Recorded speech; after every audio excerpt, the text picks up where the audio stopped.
ॐ भूर्भुवः स्वः तत्सवितुर्वरेण्यं भर्गो देवस्य धीमहि धियो यो नः प्रचोदयात्। जय श्री कृष्ण मेरे सनातनी बंधुओं। महाभारत के पिछले अंकों में हम लोग अध्ययन कर रहे हैं कि नारद मुनि जो है वो युधिष्ठिर के पास आते हैं और उन्हें विभिन्न तीर्थ स्थानों के बारे में और उसका यात्रा का फल के बारे में बताते हैं और वह यह भी बताते हैं कि ये सभी जो है उन्होंने जब पुलस्त्य मुनि ने जो है वो भीष्म पितामह को इन सभी तीर्थों के बारे में बताया था और उसी के बारे में फिर वो बताते हैं। महाभारत के इस अंक में भी हम लोग नारद मुनि के द्वारा कुछ अन्य तीर्थ स्थलों के बारे में बताते हैं, उसके बारे में हम लोग अध्ययन करेंगे।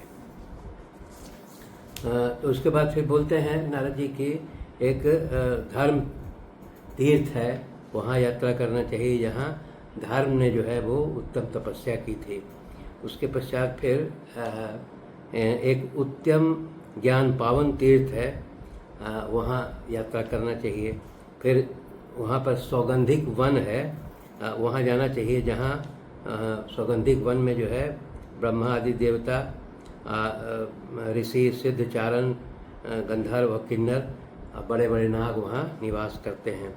इसके पश्चात फिर सुगंधा, सतकुंभा, पंचयज्ञ तीर्थ के बारे में बताते हैं। इसके पश्चात फिर एक त्रिशूल खात नामक तीर्थ है जहाँ के वो देवताओं और पितरों का वहाँ पर पूजा किया जाता है, वो बताते हैं। उसके पश्चात फिर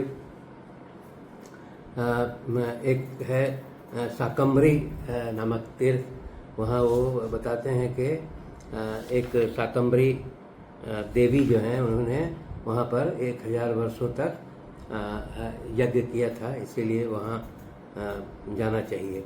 फिर इसके पश्चात एक सुवर्ण तीर्थ के बारे में बताते हैं और इसके पश्चात सबसे महत्वपूर्ण गंगा द्वार, या जिसको वर्तमान में हरिद्वार कहते हैं, जो कि स्वर्ग का द्वार के रूप में उसको माना जाता है, वहाँ पर यात्रा करना चाहिए।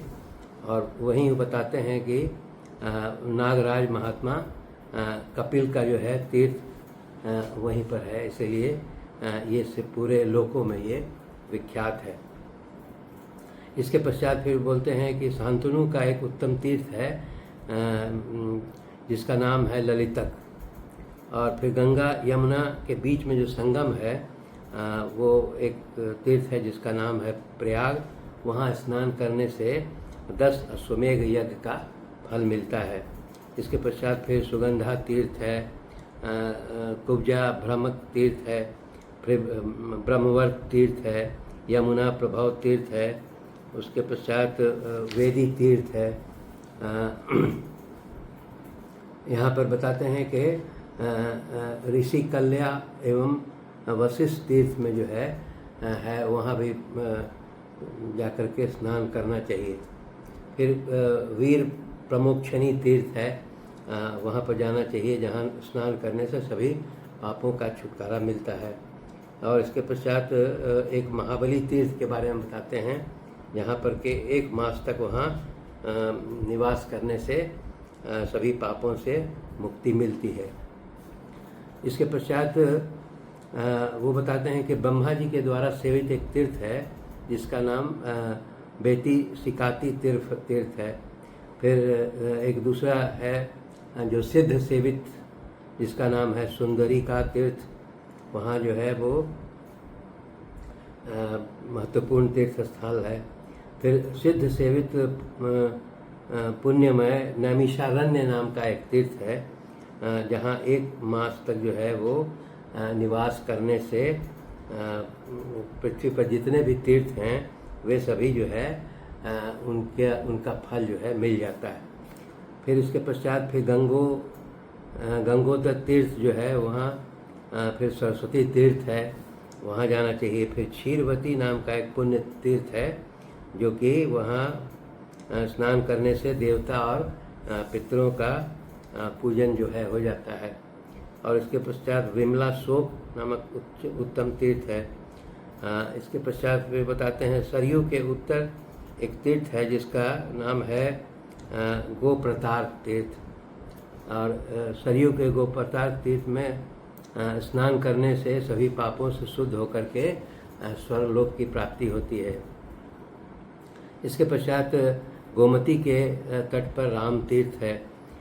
उसके पश्चात मनुष्य कोटि तीर्थ में जाकर स्नान करना चाहिए, जहाँ वो कार्तिकेय जी का पूजन वहाँ किया जाता है। फिर सबसे महत्वपूर्ण फिर वाराणसी काशी में तीर्थ में जाकर के भगवान शंकर की पूजा करनी चाहिए। फिर गोमती और गंगा के लोक विख्यात संगम जिसके समीप मार्कंडेय जी का दुर्लभ तीर्थ है, वहाँ स्नान करना चाहिए। उसके पश्चात फिर वो बताते हैं एक गया तीर्थ है, वहाँ तीनों लोकों में विख्यात एक अक्षय वट है।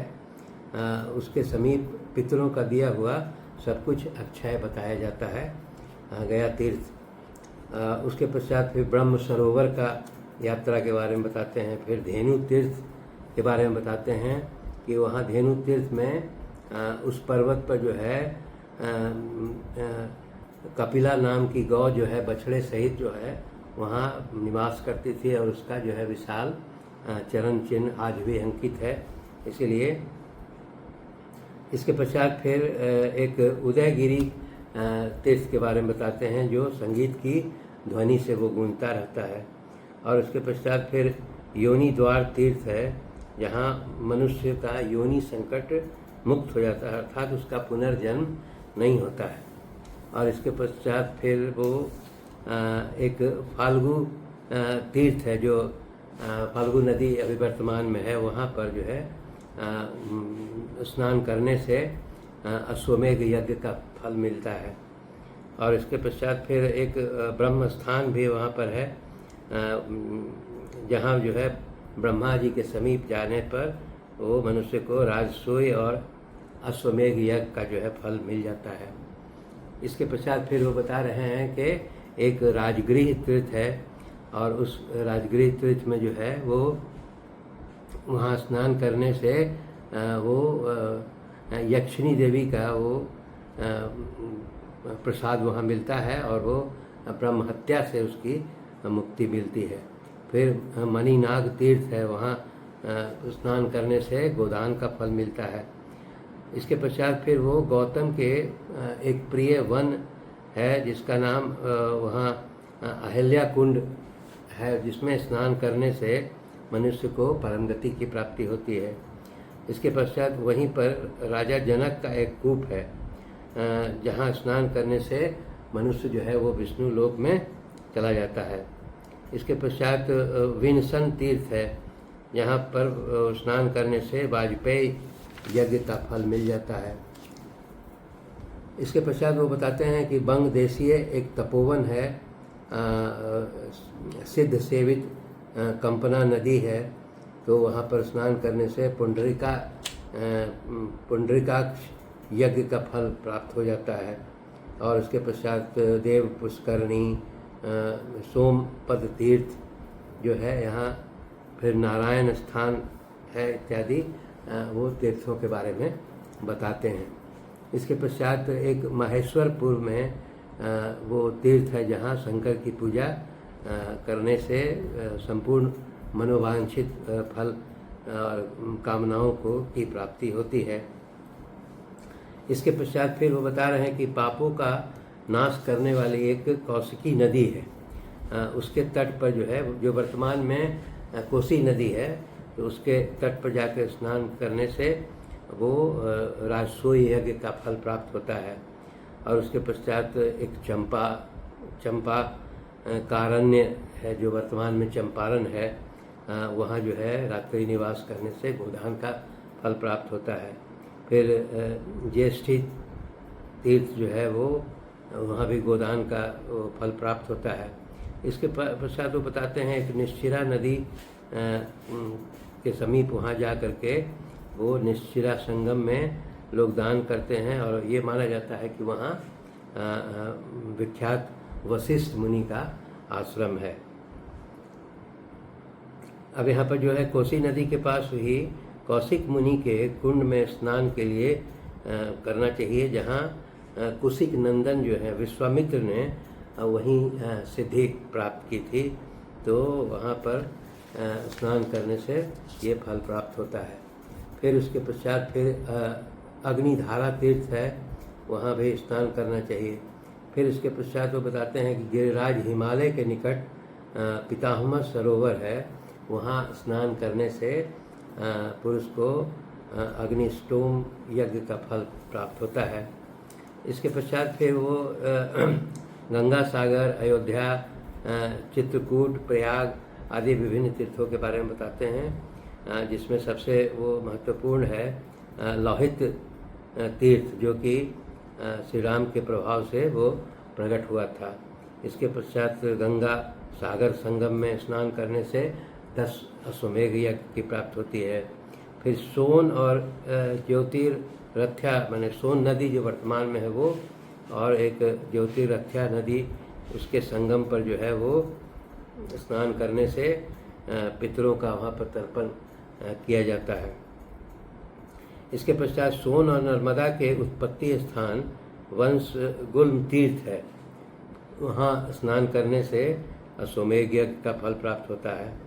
और इसके पश्चात फिर वो बताते हैं कि कौशला जो अयोध्या है, वहाँ एक ऋषभ तीर्थ है, वहाँ स्नान करने से कौशला नगरी अयोध्या में जाकर के करने से वृषभ दान का फल प्राप्त होता है। इसके पश्चात वो बताते हैं एक बद्रिका तीर्थ है, जहाँ वो स्नान करने से मनुष्य जो है दीर्घायु पाता है और स्वर्गलोक में जाता है। इसके पश्चात फिर बताते हैं कि परशुराम के द्वारा सेवित एक पर्वत है जिसका नाम है महेंद्र पर्वत, वहाँ पर जाकर के स्नान करने से अश्वमेघ यज्ञ के फल की प्राप्ति होती है। और वहाँ पर उस पर्वत पर जो है महेंद्र पर्वत पर देवी पार्वती के साथ महातेजस्वी महादेव जी बड़ी प्रसन्नता के साथ निवास करते हैं। इसके पश्चात फिर समुद्र के तट पर विद्यमान कन्या तीर्थ है, जो वर्तमान में कन्याकुमारी है, वहाँ स्नान करने से मनुष्य सब पापों से मुक्त हो जाता है। इसके पश्चात फिर समुद्र के मध्य में विद्यमान एक त्रिभुवन विख्यात अखिल लोक वंदित गोकर्ण तीर्थ है, वहाँ स्नान करने से जो है वो वहाँ शंकर की उपासना की जाती है। और इसके पश्चात फिर वहाँ बताते हैं कि 12 रात निवास करने से वहाँ मनुष्य का अंतःकरण पवित्र हो जाता है। वहीं गायत्री का त्रिलोक पूजित स्थान भी है गोकर्ण तीर्थ में।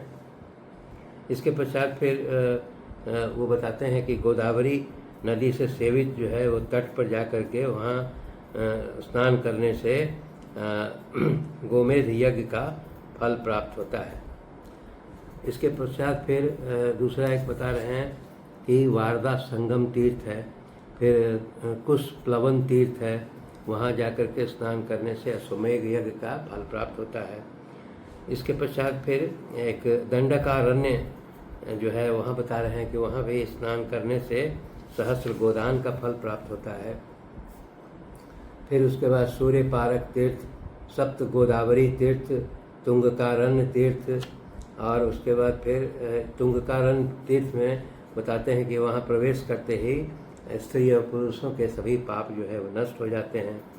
इसके बाद मेघाविक तीर्थ, यहाँ पर बता रहे हैं कि जो कालंजर पर्वत है, वहाँ स्नान करके जो साधना करता है वो मनुष्य जो है स्वर्गलोक में प्रतिष्ठित हो जाता है। इसके पश्चात फिर में एक महत्वपूर्ण तीर्थ है जिसका नाम चित्रकूट है, जहाँ जो मंदाकिनी नदी के तट पर है, वह भी जो है महत्वपूर्ण तीर्थ है। कोटि तीर्थ जो है वो उसको स्नान करने से सहस्र गोदान का फल मिलता है। फिर एक श्रृंगवेरपुर का वो बताते हैं कि वो भी एक तीर्थ स्थल है, जहाँ पूर्व काल में दशरथ नंदन श्री रामचंद्र जी ने वहीं पर गंगा पार किया था वनवास में जाने के पहले, तो वहाँ भी यात्रा करना चाहिए।